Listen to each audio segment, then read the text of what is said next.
In today's video, I'm going to teach you how to hide the formula bar in Google Sheets.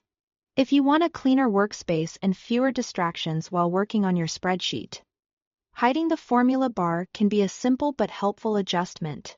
The formula bar is the area near the top of Google Sheets where you can view or edit the contents of the selected cell. While it's useful in many situations, there are times when you may want to hide it, especially if you are trying to maximize visible space on your screen or create a more streamlined view. To get started, open your Google Sheets file and look at the main menu at the top of the page. From there, click on the View tab. This menu contains several display and layout options that control how your spreadsheet appears. So it's the right place to make this kind of visual change. After clicking View, move your cursor down to Show.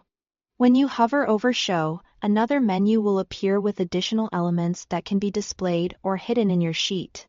This submenu gives you quick control over tools and interface sections without affecting the actual data in your spreadsheet.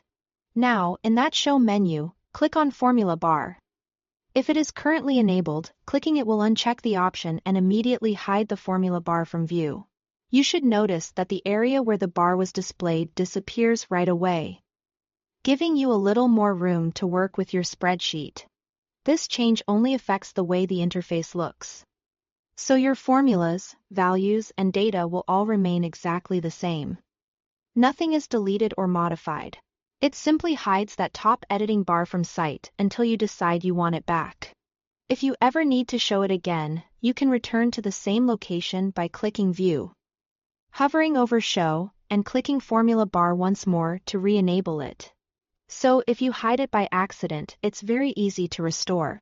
This is a small setting, but it can make your workspace feel less cluttered, especially when you are presenting a sheet, reviewing data, or working on a smaller screen. Thanks for watching.